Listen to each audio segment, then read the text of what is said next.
Muito bom dia aos amigos, bom dia aos irmãos, que a paz e o amor do Mestre Jesus estejam sempre em nossos corações.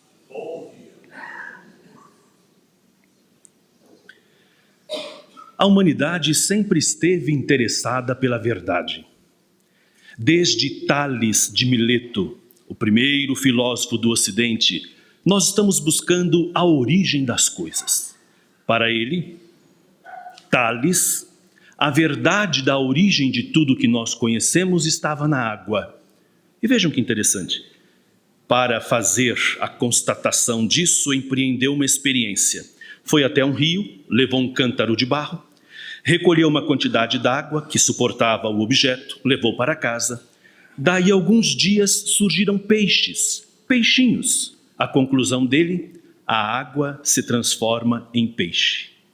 Não se deu conta que ele havia recolhido ovinhos que estavam nas águas do rio e que os ovos eclodiram. Mas nós estamos falando de 700 anos antes de Cristo.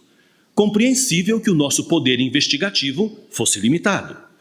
Compreensível também estabelecer que os nossos irmãos de ontem possuíam apenas o raciocínio e a imaginação, bem como a matemática, para encontrar a razão, se não de tudo, da maioria das coisas.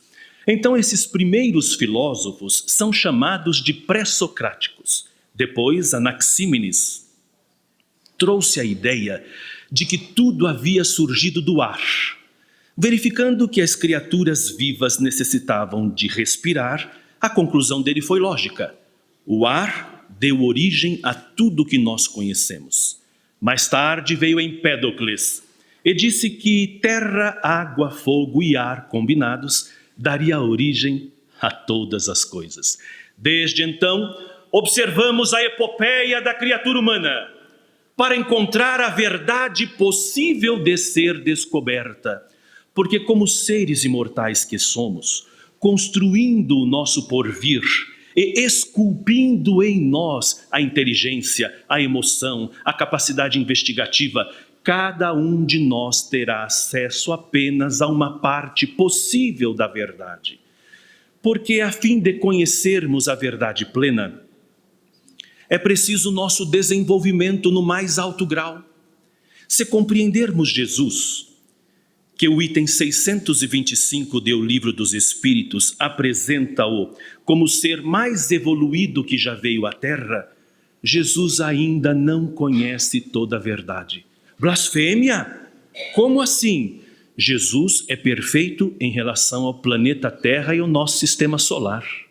Há muita coisa para Jesus conhecer ainda.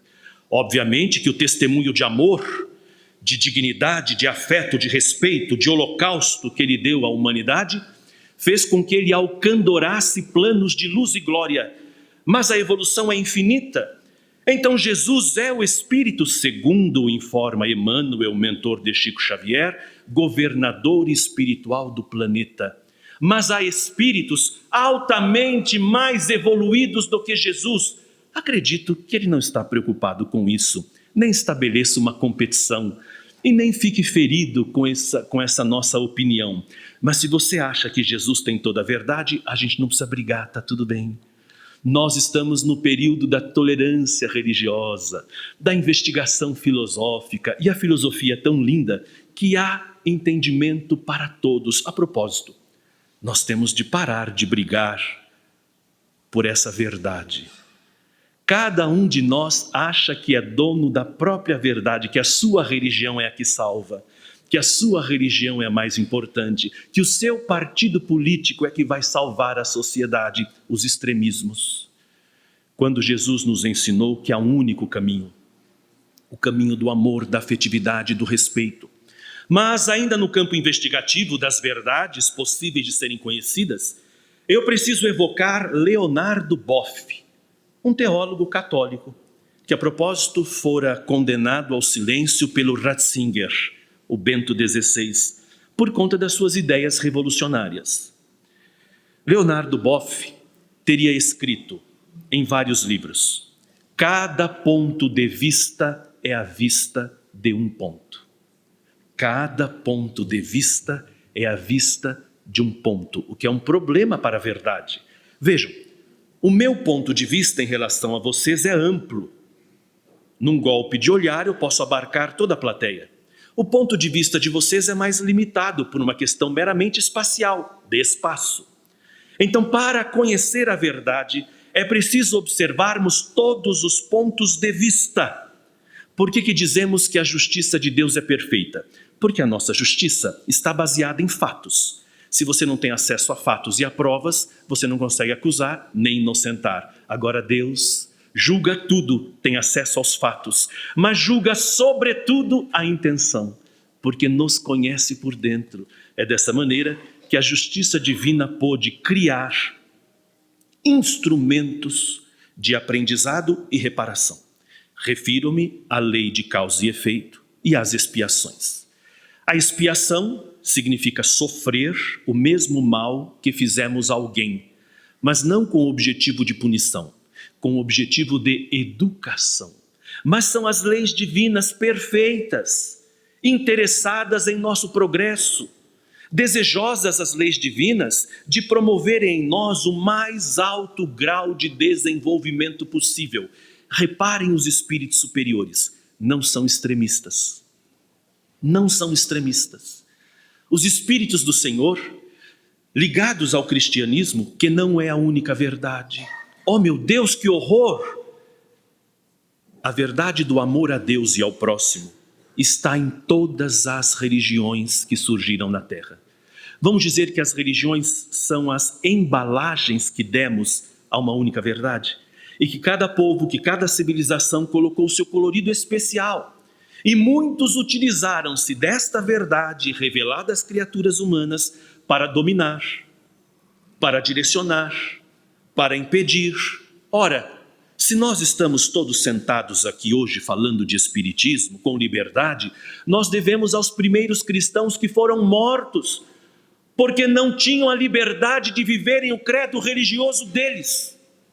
Quantos de nós espíritas acusamos outros de outras religiões? Vocês não estão com a verdade, que é a verdade. Perguntou Pilatos a Jesus, e a resposta dele foi o silêncio. Porque a verdade depende do ponto de vista. A verdade depende do que você está investigando. A verdade depende da época na qual estamos. Vejam a ciência. Ela afirma uma verdade de manhã, à tarde a verdade já é outra, porque as pesquisas avançaram. Eu me lembro que, próximo ao ano 2000, a revista Veja lançou um opúsculo tentando vislumbrar o que seriam os anos vindouros, pós a virada do século. E nesse livro, lembro de ter lido numa das reportagens, o pesquisador dizia que aquela época era tão avançada que todo o conhecimento que se tinha no mundo dobrava a cada 5 anos, o que era um espanto. Com o advento da internet, se diz que todo conhecimento que se tem no mundo dobra a cada 5 minutos. Com a inteligência artificial, isso será vertiginoso e que vai nos lançar a um outro patamar de conhecimento. E quais serão as novas verdades? Com James Webb, o grande telescópio que está pelo infinito, vislumbrando os exoplanetas, em que os astrônomos estão estarrecidos em encontrar elementos que sugerem vida. E quando os seres de outros planetas nos visitarem, mas isso já é loucura, não é não. É claro que existem muitas fantasias, mas muitas verdades, muitos testemunhos. Sabe o que eu penso de verdade? O que Kardec contribuiu, porque o Espiritismo fala disso na teoria. Há muitas moradas na casa do meu pai.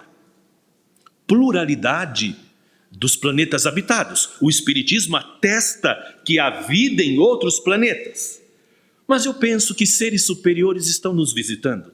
Da mesma maneira como nós vamos à savana africana para pesquisarmos os animais selvagens, mas não interferimos na vida deles porque eles são agressivos.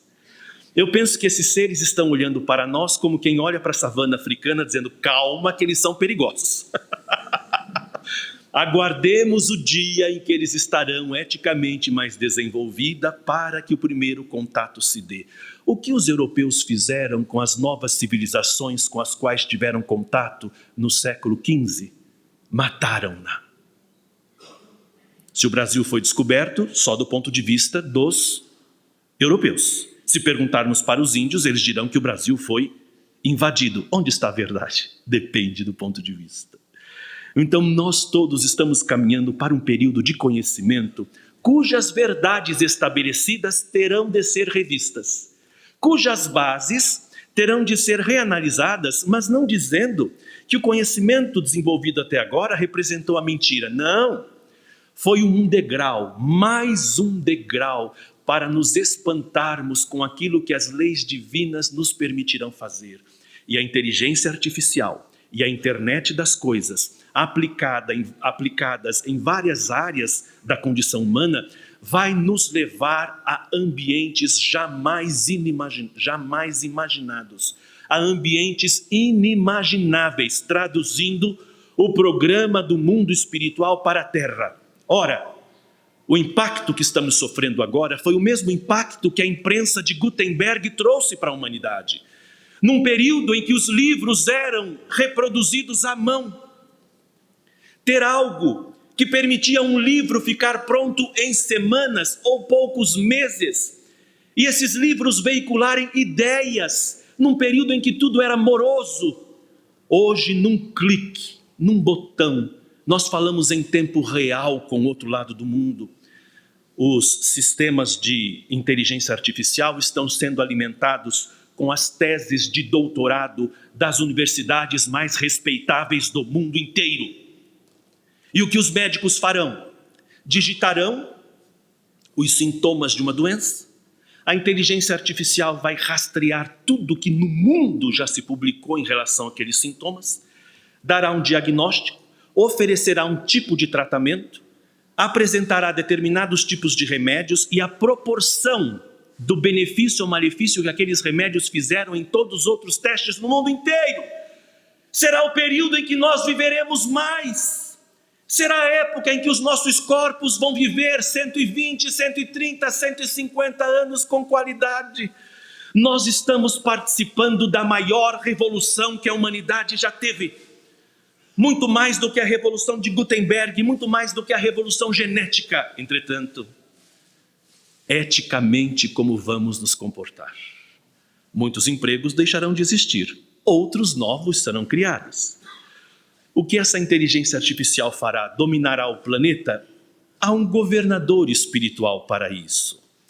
E se a inteligência artificial dominar o planeta, logo logo a humanidade aprenderá com os próprios erros. Assim, todas as nossas verdades necessitarão ser refletidas.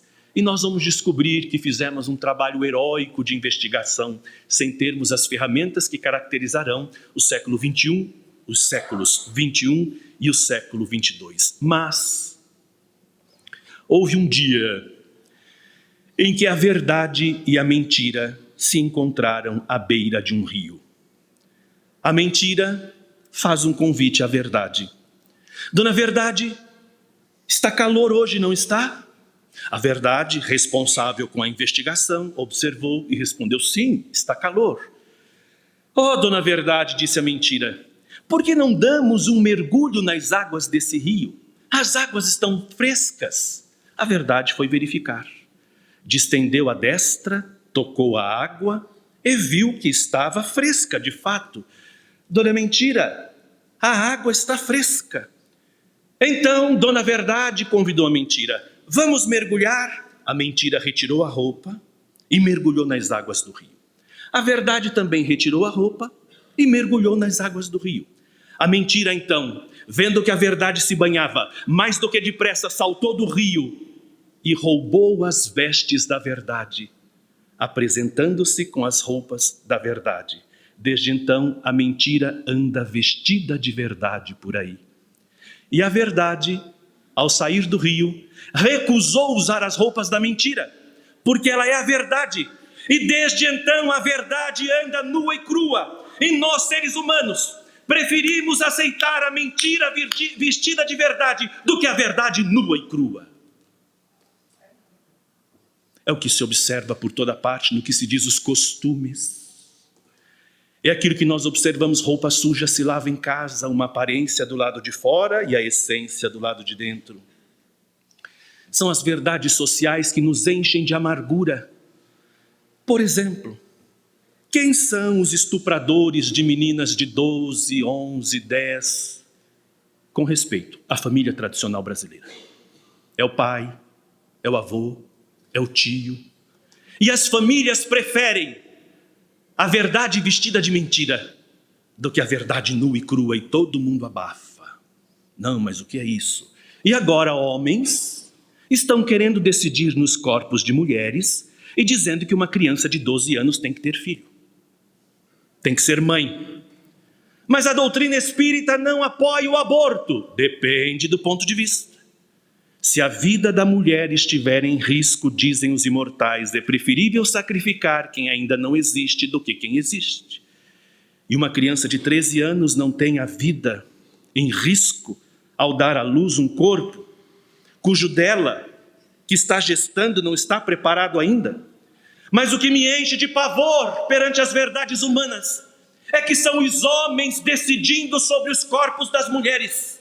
E o pior, o que me enche de asco é verificar que a religião se acha no dever de decidir as vidas das pessoas. Não! A religião tem dever de informar, quem decide é o indivíduo. A religião tem o dever de incentivar e valorizar a vida, quem decide é o indivíduo.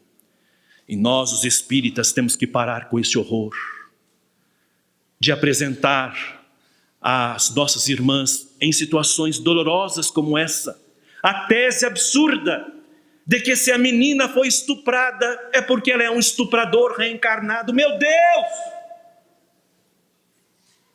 Que mentira é essa fantasiada de verdade? É claro que isso pode acontecer, mas não explica todos os casos. Há situações em que a mulher, e na maioria das vezes é isso que acontece, é vítima. Nós estamos num mundo de provas e expiações. Tudo o que acontece conosco não está milimetricamente programado no mundo espiritual, nós temos livre-arbítrio. E muitas mulheres são vítimas da maldade humana. Servirá como prova para ela, dolorosa prova. Mas nós não podemos tratar o assunto com frieza. É uma prova. Você pensou no ato de estupro? O nojo, o asco, o pavor, o aviltamento de uma criança de 10 anos. E que vai levar esse trauma para a vida inteira. E vai ser obrigada a ficar calada. E muitas vezes a avó sabe e diz: cala-te. A mãe sabe e diz: cala-te. E essa menina vai ser mulher. E essa mulher certamente ensina a psicologia e a psicanálise.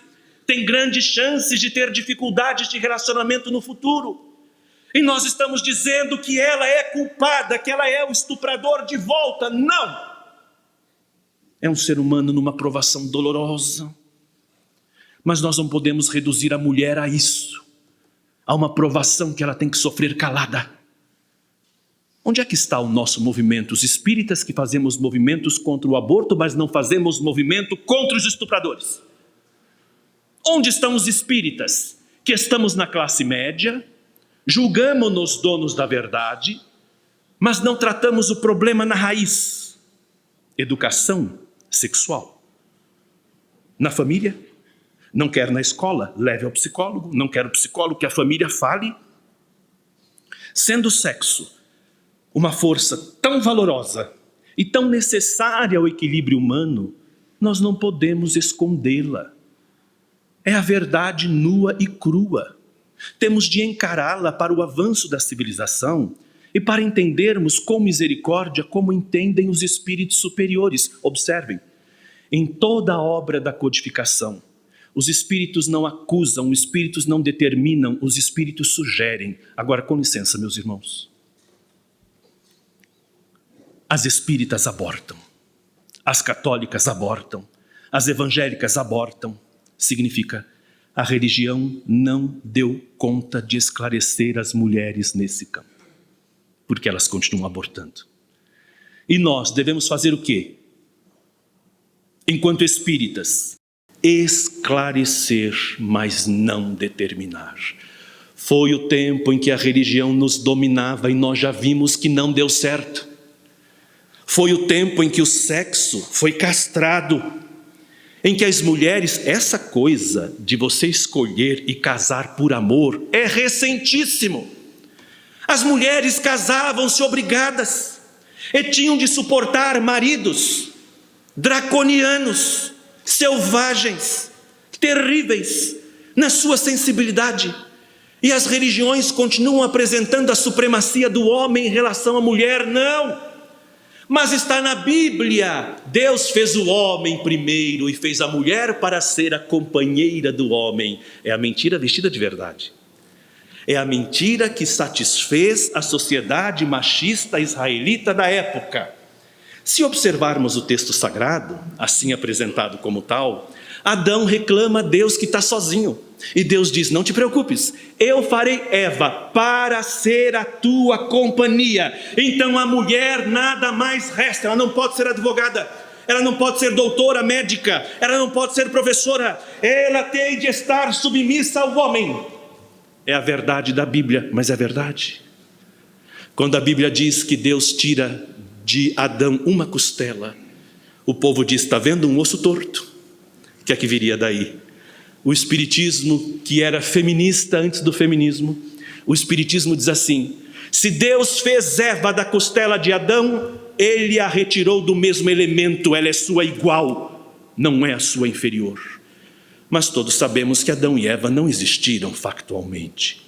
Se existiram, como eles eram? Se eles eram negros, como explicar a humanidade branca? Se eles eram brancos, como explicar a raça amarela, os egípcios? Ou melhor, a raça vermelha, os egípcios? Como explicar a raça amarela, os orientais? Não, Adão e Eva representam os primeiros grupos de humanidades que surgiram, especialmente na África, e se espalharam pelo mundo. Então o que me causa ojeriza são essas interpretações errôneas que não traduzem a verdade. A cada 8 minutos uma mulher é violentada no mundo. E nós estamos preocupados com o aborto. É válido. Mas será que a vida sexual da mulher e da sua emancipação não compete a ela? E só a ela? Repara o que a religião disse: o modo de sentar, o modo de se vestir. Como uma mulher, para ser aceita em sociedade, as mulheres deveriam dizer: quem manda em mim sou eu. Quem vai dizer o modo que eu vou sentar sou eu. E quando ela é violentada, o que é que os homens dizem? Também é o jeito que se veste. A mulher tem direito de se vestir do modo em que ela quiser, porque o corpo é dela. Vejam como as religiões se apropriaram dos corpos. E mais, as religiões se apropriaram do prazer humano. Reparem, tudo que é prazeroso, as religiões condenam. Tudo que leva à felicidade terrena, a religião condena, na falsa verdade de que Deus quer o sofrimento. Vejam o que Rubem Alves propõe. O grande filósofo da Universidade Estadual de Campinas, Rubem Alves diz assim: me estranham as religiões, porque tudo que eles oferecem a Deus é dor. Porque alguém, ao fazer um pedido, não promete ler a Deus no crepúsculo da tarde, no entardecer de rubi e ouro, um poema de Fernando Pessoa. Por que não se oferece a Deus as alegrias de uma vida? Por que não se oferece a Deus uma vida honesta? Por que não se oferece a Deus uma vida de dignidade? Por que é que tem de oferecer a Deus dor? É a mentira travestida de verdade. E o espiritismo é a filosofia, é a religião que nos veio libertar das falsas verdades, ensinando-nos o processo investigativo da análise, da compreensão de que a sociedade progride, de que os mesmos são os espíritos que reencarnam em corpos de homens e em corpos de mulheres, e que os machistas poderão renascer lá no Oriente Médio usando a burca. Não é praga, absolutamente. Que aqueles que batem em mulheres pusilânimes, covardes, usando da força, do hormônio da testosterona, serão gravemente responsabilizados. Mas nós não podemos brincar de Deus. Nós não podemos dizer: quem fez isso acontecerá aquilo. Os imortais transmitiram o geral da lei. As particularidades competirá ao programa de cada um de nós. Em O Livro Céu e Inferno, no capítulo 7º, Código Penal da Vida Futura, Allan Kardec diz que nenhuma atitude má ficará sem expiação, sem reparação e sem educação. E nenhuma atitude boa ficará sem bênçãos, impulsionando o indivíduo para frente. Então é uma justiça. O que nós não podemos é inventar moda. O que nós não podemos é sequestrarmos pela religião aquilo que é prazeroso na humanidade. Vejam, fico um pouco atormentado com os grupos que trabalham com comunidades carentes, em que eles reprovam a mãe que tem 7 filhos. Não sabe fazer nem planejamento familiar? Essa gente que é que pensa, procria feito coelho? Essa gente. Mas pensemos, cada ponto de vista é a vista de um ponto. Essa mulher não teve educação sexual. Ela não teve acesso a métodos contraceptivos. O único momento de prazer que ela tem, porque não vai a um cinema, não sabe o que é jantar, não tem água potável em casa. O único momento de prazer é sequestrado por aqueles que se pretendem fazer o bem. E ainda a nossa crítica ácida não sabe nem fazer planejamento familiar. Coloque-se na condição de quem está lá. Grupos queridos visitavam comunidade carente e levavam leite em pó. E na sindicância, retornando meses seguintes, perceberam que a mãezinha estava colecionando as latas fechadas. Então perguntaram, mas a senhora não dá leite para as crianças? Ela diz, mas não tem água para diluir o leite em pó. Aí aprenderam a levar o leite pronto, de caixinha, não é? Cada ponto de vista é a vista de um ponto. E os horrores de perseguição aos homossexuais. As mentiras transformadas em verdades. O que é que nós ouvíamos no passado? O homossexual é alguém pervertido de outra vida reencarnado. O homossexual é alguém que não se... Só o homossexual hétero, não. A ideia que a gente tem de ocultar as nossas verdades e perseguir os outros, porque eles têm de sofrer, e a gente sequestra, você não pode. Olha o que se dizia, você tem de sublimar as suas forças sexuais, viver eternamente solitário, encontrar uma causa para a qual se dedicar. Mentiras transvestidas de verdade, ou entendimentos incorretos. Como é bom ver o avanço da psicologia, como é bom ter lido Michel Foucault, o francês que teceu considerações importantíssimas sobre a história da sexualidade humana. Que bom que o Espiritismo nos permite tocar em todos os aspectos da cultura humana, em todos os assuntos, para entendermos quem somos, o que estamos fazendo. Agora, nós também não podemos usar das nossas verdades para ferirmos outros. Se a verdade for usada para ferir, para humilhar, para maltratar, é preferível que ela não seja dita. Como é que ensinou Jesus? Conhecereis a verdade e ela vos libertará. E nós propusemos o tema, desconhecereis a verdade e a ignorância vos dominará. Me faz lembrar do livro A República de Platão, no capítulo 7º, num clássico que vale sempre a pena recordar. Platão propõe a humanidade inteira sendo desenvolvida e criada dentro de uma caverna. Só que a humanidade está agrilhoada, pescoço, punhos e tornozelos, e não consegue voltar o pescoço para trás. De modo que atrás deles há uma fogueira que arde, e na frente da fogueira passam pessoas carregando utensílios, instrumentos de guerra, de modo que aqueles que estão agrilhoados só conseguem ver a sombra daqueles que passam diante da fogueira, porque a luz a projeta. Para os que estão presos, a sombra é a verdade, porque eles não têm habilidade para enxergar, para mudar de ponto de vista.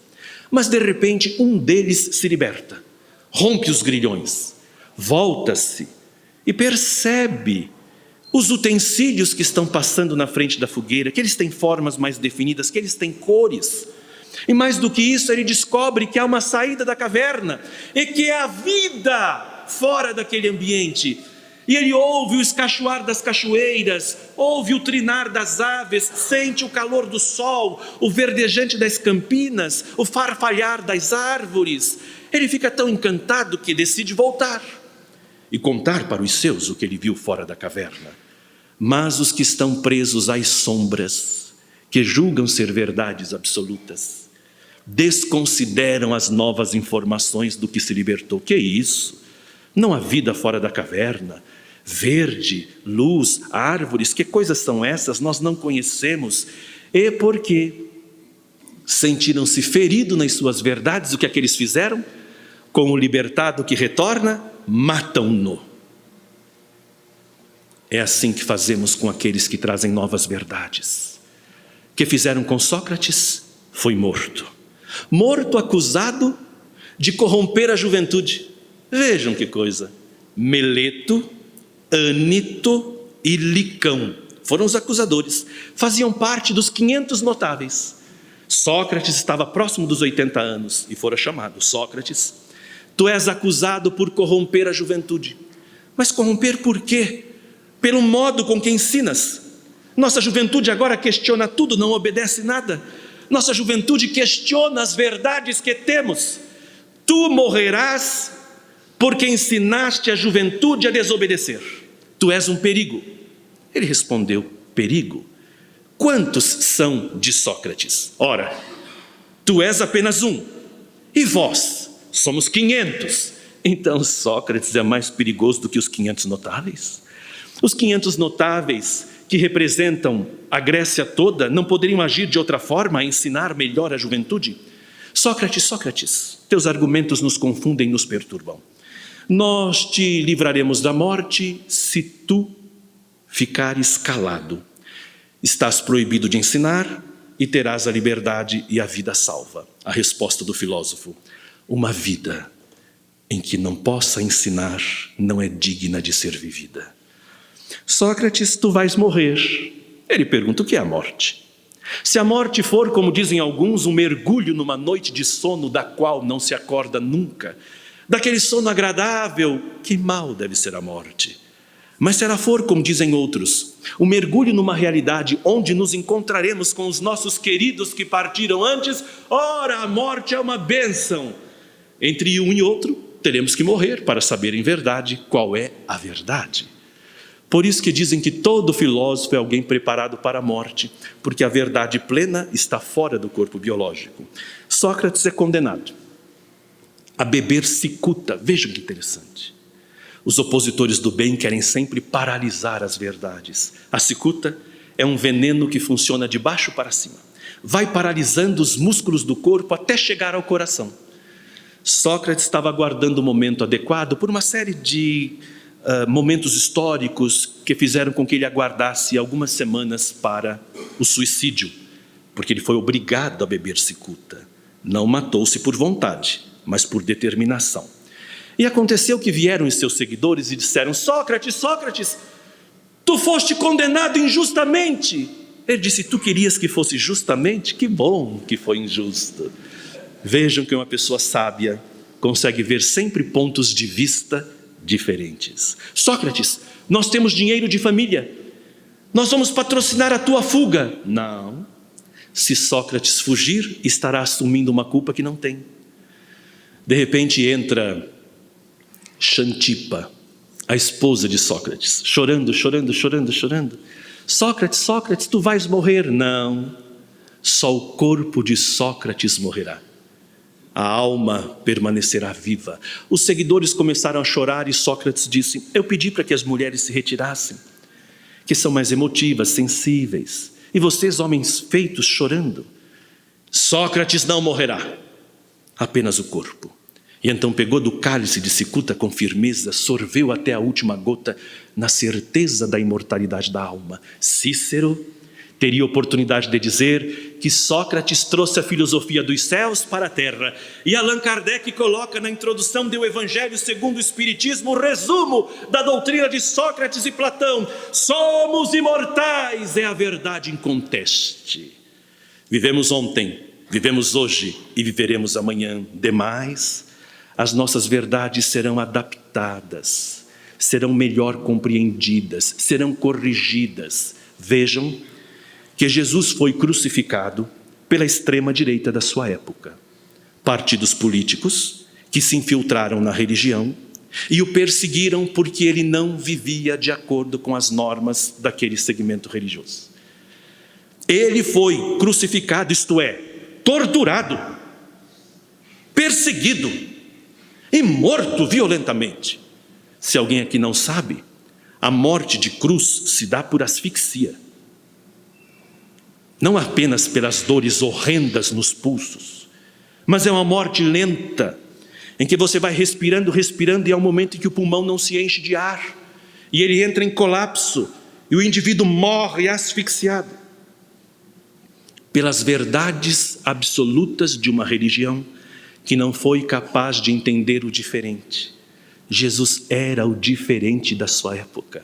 Eu só tenho uma manchinha assim no coração com Jesus, porque os judeus diziam assim: ama o teu amigo e aborrece o teu inimigo. Olha que coisa maravilhosa. Mas Jesus diz: ama o amigo e o inimigo. Claro, ele tinha de trazer uma mensagem avançada. Todo professor sabe que se trouxer uma lição para a sala de aula que a turma domine, não haverá progresso. A mensagem de Jesus é por demais avançada para nós ainda seres pouco desenvolvidos, mas ela tem de ser assim, para que essa verdade excelsa de que só haverá progresso a partir do semelhante, de que eu só vou crescer por meio do crescimento do outro, de que o perdão é necessário não para que eu herde o reino dos céus, mas para que eu me liberte, porque o ódio prende tanto quanto o amor. Se eu odeio alguém, eu levo a pessoa para mim, para a minha casa, almoça comigo, toma o café da manhã, janta, dorme, porque a gente fica pensando. Se falou isso para mim, eu vou falar que não, deixa isso comigo. Quando vier, vai ouvir. E nós nos escravizamos ao ódio e estamos ligados. O que aprendemos com a doutrina espírita?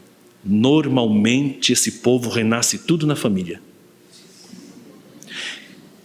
Eu não sei se tenho inimigos, mas algumas pessoas dizem que são minhas inimigas. Eu já digo, já te perdoei, porque não te quero na minha família, na próxima encarnação.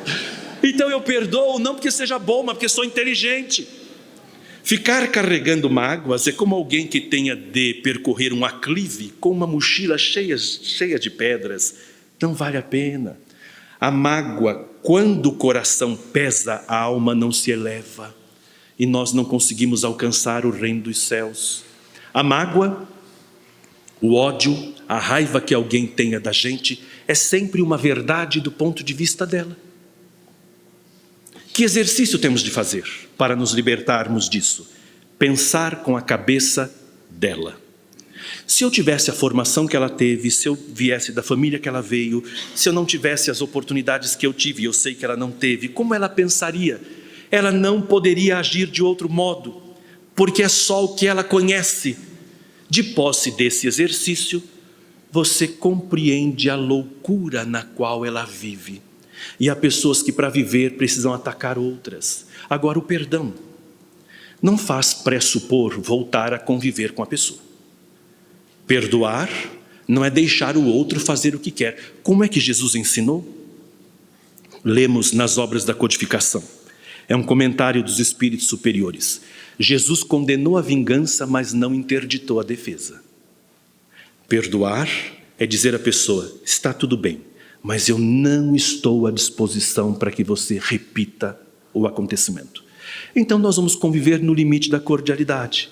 Bom dia, boa tarde, boa tarde. Ah, mas isso não é perdão? É um alto amor. É dizer à pessoa, segue o seu caminho. Devagarinho a gente vai reconstruindo. E alguns, quando me magoam e vêm pedir desculpas, eu digo, olha, agora eu não consigo. Volte, por favor, daqui 3 reencarnações. Porque o perdão, e quando me perguntam, Emanuel, você guarda mágoas? Eu digo, de jeito nenhum, eu guardo nomes. Para a oração, é claro. Foi Jesus quem nos ensinou, orai por aqueles que vos perseguem. Então, cada um de nós com a sua verdade, e intransigente nela, sem compreender que o outro pode ter verdades, interpretações variadas, sem essa compreensão que o Espiritismo nos traz, Como é que disse Camille Flammarion que Kardec era o bom senso encarnado? O que é a definição de bom senso? Bom senso é a análise de cada caso particular da vida usando a lógica e a razão. A análise de cada caso particular da vida usando a lógica e a razão. Se você tem bom senso, a capacidade de se colocar no lugar do outro, a capacidade de compreender o contexto do outro, a capacidade de se dar conta de que cada um oferece apenas o que tem, a vida fica mais leve. E a verdade que é sua, continua sendo sua enquanto você respeita a verdade do outro. Mas o que é mais interessante é a proposta do Cristo. Conhecereis a verdade, e ela vos libertará. Eu me debrucei nesta frase muitos meses. Vejam que conhecer é um ato intelectual e exige movimento. O movimento do pensamento é a ação de investigar, de observar, de duvidar, de procurar. Então a liberdade está condicionada a um movimento intelectual que a doutrina espírita nos trouxe. Meus irmãos, quando alguém pergunta, espiritismo é religião? A nossa resposta deve ser, depende. O que é que você entende por religião? A religião para mim são imagens, são rituais, um sacerdócio organizado. Então, nesse ponto de vista, o espiritismo não é religião. Se para você religião for a vivência dos ensinos éticos de Jesus, no templo da própria consciência, se para você religião é religar-se a Deus através das atitudes do Evangelho, o espiritismo é religião que não precisa de nada do que é material, não precisa de cultos, não precisa de ritos. E nós temos nas informações dos espíritos um arsenal extraordinário para pensarmos o mundo. Pensarmos o mundo com a nobreza em que Jesus pensou. Vejam, o modo como ele respeita as mulheres é assombroso. Lembram aquela que fora surpreendida em adultério? Mestre, surpreendemos esta mulher em adultério. Agora, cadê o homem adúltero? Se os homens parissem, o aborto estaria legalizado em todo o Brasil. Em todo o Brasil. Como é a mulher, e nós estamos acostumados a sequestrar tudo aquilo que é feminino, ela se torna pecadora. Mestre, surpreendemos esta mulher em adultério. A lei manda que nós apedrejemos. Já imaginou isso? Você casa com alguém que você não gosta, tem um desejo qualquer, se permite, e por isso, sabe o que é ser morto a pedradas? É de uma crueldade, porque o objetivo não era só matar, era torturar. E Jesus a liberta, sem nenhum julgamento, e apenas a orienta. Filha, você está vendo a loucura na qual vive. São regras absurdas que eles inventaram. Então toma cuidado para não cair na loucura deles. É isso que ele diz, vai e não tornes a pecar, porque a vida sexual compete a cada um de nós. O que o Espiritismo nos ensina é responsabilidade, porque a religião, especialmente o Espiritismo, não pode te condenar, não é tarefa dela. Ela vai falar da responsabilidade, convém ir por esse caminho. Veja a confusão que você vai arrumar. Você não está na Terra para aprender a desenvolver habilidades e competências. Vai valer a pena essa confusão? Esse é o papel do Espiritismo. E esse deveria ser o papel das religiões. Não de uma nova Inquisição, a gente já viveu isso. Não de uma nova caça às bruxas. Sabem quantas mulheres foram mortas na Idade Média? 100.000 mulheres! E quase não há registros de homens mortos na Idade Média, por conta de verdades travestidas de mentira.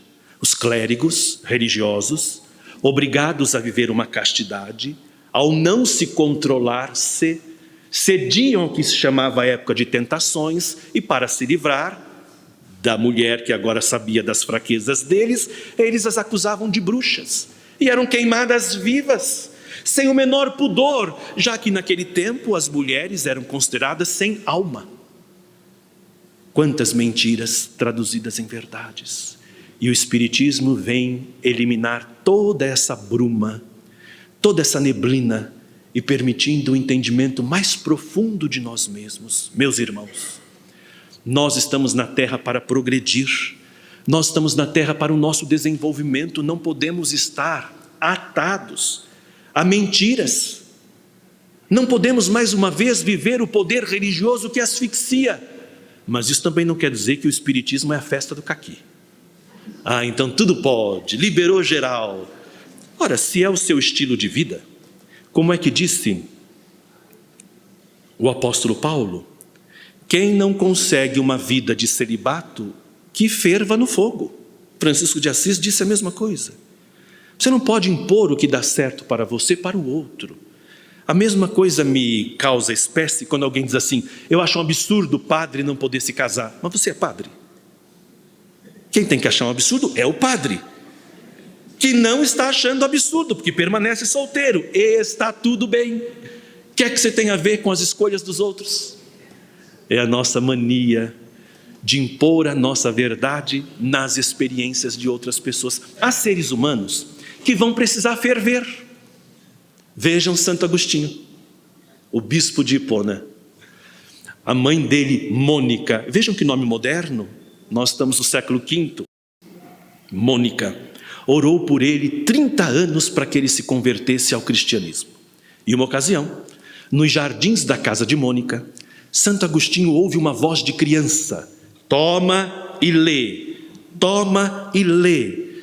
Havia um pergaminho aberto numa das cartas de Paulo que orientava: não andeis em devassidão e glutonomia. Ele foi ouvir, atordoado, a missa de Ambrósio, o bispo. Ambrósio conversa com ele e ele se converte ao cristianismo. Mas, diria no seu livro Confissões, eu era uma pessoa que não conseguia ficar uma noite sem mulher. Não com a mesma, cada noite uma mulher diferente. Eu era alguém que gostava da boemia. Essa palavra talvez não existisse. Eu era alguém que gostava da vida. Ele precisou ferver, gastar a pilha. É como se você dissesse a alguém, impondo a sua religião, o comportamento que a pessoa deve ter. E aí o que é que fazemos? Nós transformamos a verdade em mentira. Por fora, bela viola. Por dentro, pão bolorento. O que é que a gente faz? Tudo escondido. Apenas para hipocrisia. Por isso Jesus chamou os fariseus de hipócritas, porque eles vendiam uma verdade, mas eles mesmos não as praticavam. Vejam do que Jesus os chamou: sepulcros caiados. O que é um sepulcro caiado? É uma sepultura linda por fora, mas o que está dentro está podre. Vocês são bonitos, palavras bem postas por fora, mas por dentro estão podres. E a doutrina espírita vem nos libertar. É uma religião de responsabilidade. É uma religião da compreensão do diferente. É uma religião da aceitação. Jamais esquecerei quando a professora Terezinha Oliveira, aqui neste salão, no curso de iniciação ao Espiritismo, recebeu 3 drag queens que viam montadas. Nós estamos falando dos anos 2000. E elas recebeu com simpatia. E elas tiveram de ir embora, porque as famílias tradicionais sentiam-se ofendidas com aquelas mulheres presentes. O que é que Jesus faria? Como é que Jesus se comportaria? E normalmente, lá no Centro de Estudos Espíritas Nosso Lar, oportunamente compareceram 3 prostitutas. Nós reparávamos que eram profissionais do sexo, porque elas vinham direto do emprego, com as respectivas roupas. Sentavam assim nos primeiros bancos e traziam os filhos para a evangelização, as crianças impecáveis, com roupas de marca, frequentavam boas escolas, e as moças sentadas. Eu as vi, notei os sapatos de salto belíssimo, Lobotan e outros, sem estarem gastos, eram impecáveis, apenas para os sapatos eu olhei. E as mulheres começaram a se sentir incomodadas, e vieram falar comigo e disseram assim: você viu? Eu disse: o quê? Elas. Eu disse: quem? Tem tanta gente. Aquelas. Eu disse: você ia dizer prostitutas? Ela disse: que bom que você viu. Eu disse: vi. Você tem que mandar elas embora. Eu disse: por quê? Porque elas estão atormentando o meu marido. São elas. que estão atormentando o seu marido. Não é o seu marido que é um atormentado. A minha vontade era dizer assim: do tanto que você é feia, do tanto que você é deseducada, do tanto que você é de atormentar o seu marido, conheço a sua história. Você é que está preocupada. E na verdade, você que queria estar vivendo a vida delas. Uma vida de liberdade sexual, de ser dona do próprio corpo. E como você não pode, você quer atacar. Ela regalou os olhos e começou a chorar. E disse: me ajuda. Eu disse: ajudo. Vamos acolher as nossas irmãs. As nossas verdades impostas, ferindo, julgando, maltratando, quando Jesus acolheu. Não é necessário fazermos igual. Não é necessário imitarmos. Cada um proceda por si. E tendo o Evangelho por norte, o grande sol aquecendo a nossa vida, mas que não seja por nós, meus irmãos. Que nós não sejamos a mentira vestida de verdade, que nós não sejamos os hipócritas a exigir dos outros aquilo que nós não vivemos, que nós ofereçamos o direito do outro ter o partido político que ele quiser, a religião que ele tiver. O seu filho, você que é espírita, o seu filho virou evangélico, vá ao culto com ele e agradeça a Deus. Porque ele tem uma religião e qual é o problema? Está tudo bem. Ah, mas eu vou ao culto evangélico, o que é que vão dizer? Que você é um pai, que você é uma mãe dedicada. E você está acompanhando a espiritualidade do seu filho. Filhão, tudo bem se a mamãe e o papai ficarem aqui, se a gente não precisar levantar, estender as mãozinhas assim, que o papai e a mamãe entendem diferente. Está tudo bem? Vai lá, filhão. Ergue a sua mão, louva a Deus, está tudo bem. Que bênção você ter um filho religioso. O seu filho vai na igreja católica, ele canta no coral, vá assisti-lo. Mas não fique dizendo: que pena que meu filho não é espírita. Há outras verdades também. E está tudo bem. Jesus acolheu os homens e mulheres de entendimentos diferentes. Acolher não é fazer igual. Não é fazer da religião o inferno na sua casa. Veja, se para defender o espiritismo você tiver de colocar o dedo em riste, é sinal que não entendeu. A religião na sua casa está ferindo. A religião na sua casa está dividindo as pessoas. E a religião não é para isso, a religião é para acolher. Alguém pensou diferente do que você? Use a técnica do pois é. É o cunhado, que é sempre uma bênção, no almoço de domingo, garrou falar da igreja dele, você diz: pois é, que admirável, notável, parabéns, que bom que você se encontrou, e já muda de assunto. E a Julinha, como vai no intercâmbio? Já muda, porque também ficar ouvindo aquilo dá um negócio na gente, né? Um fastio. Mas não faça defesa do espiritismo pelo grito, defenda o espiritismo pela postura. Ouça, e a pessoa dirá assim: que equilíbrio, me ouviu, não falou nada, aceitou até um convite, vá assistir o culto do cunhado, você não está proibido.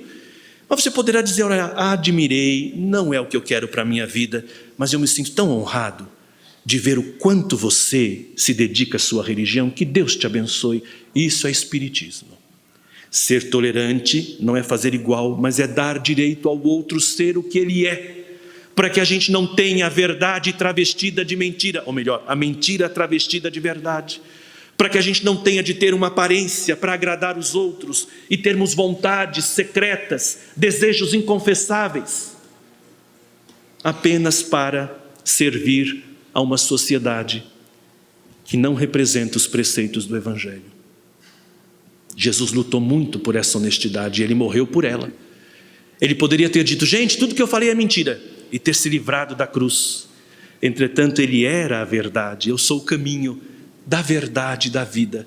Quer dizer, respeitar o próximo, amar a si mesmo, ser útil à humanidade, pagar o mal com o bem. Sem isso não se alcança planos espirituais, não se desenvolve, e nós estaremos contando uma eterna mentira.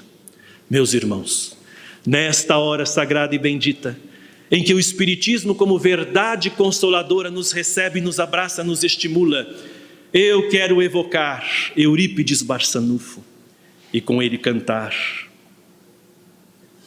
o universo é obra inteligentíssima, obra que transcende a maior inteligência humana, E como todo efeito inteligente tem uma causa inteligente, é forçoso inferir que a do universo é superior à maior inteligência. Inteligência das inteligências, causa das causas, razão das razões, lei das leis, consciência das consciências. É Deus, Deus, nome 1000 vezes santo, que Isaac Newton jamais pronunciava sem descobrir-se. É Deus, que vos revelais pela natureza, vossa filha e nossa mãe. Reconheço-vos eu, Senhor, na poesia da criação, no sorriso da criança, no ancião que tropeça, no mendigo que implora, na mão que assiste, na mãe que vela, no pai que instrui, no apóstolo que evangeliza. Reconheço-vos eu, Senhor, no amor da esposa, no afeto do filho, na estima da irmã, na justiça do justo, na misericórdia do indulgente, na fé do pio, na esperança dos povos, na caridade dos bons, na inteireza dos íntegros. Reconheço-vos eu, Senhor, no estro do vate, na eloquência do orador, na inspiração do artista, da santidade do moralista, na sabedoria do filósofo, nos fogos dos gênios. Reconheço-vos eu, Senhor, na flor dos vergéis, na relva dos vales, no matiz dos campos, na brisa dos prados, no perfume das campinas, no murmúrio das fontes, no rumorejar das franças, na música dos bosques, na placidez dos lagos, na altivez dos montes, na amplidão dos oceanos, na majestade do firmamento. Reconheço-vos eu, Senhor, nos lindos antélios, nos íris multicor, nas auroras polares, no argêntio da lua, no brilho do sol, no fulgor das estrelas, na fulgência das constelações. Reconheço-vos eu, Senhor, na formação das nebulosas, na origem dos mundos, na gênese dos sóis, no berço das humanidades, na maravilha, no esplendor, no sublime do infinito. Reconheço-vos eu, Senhor, com Jesus quando ora, Pai nosso que estás nos céus, ou com os anjos quando cantam. Glória a Deus nas alturas, pela verdade possível na face da terra. Muita paz a todos.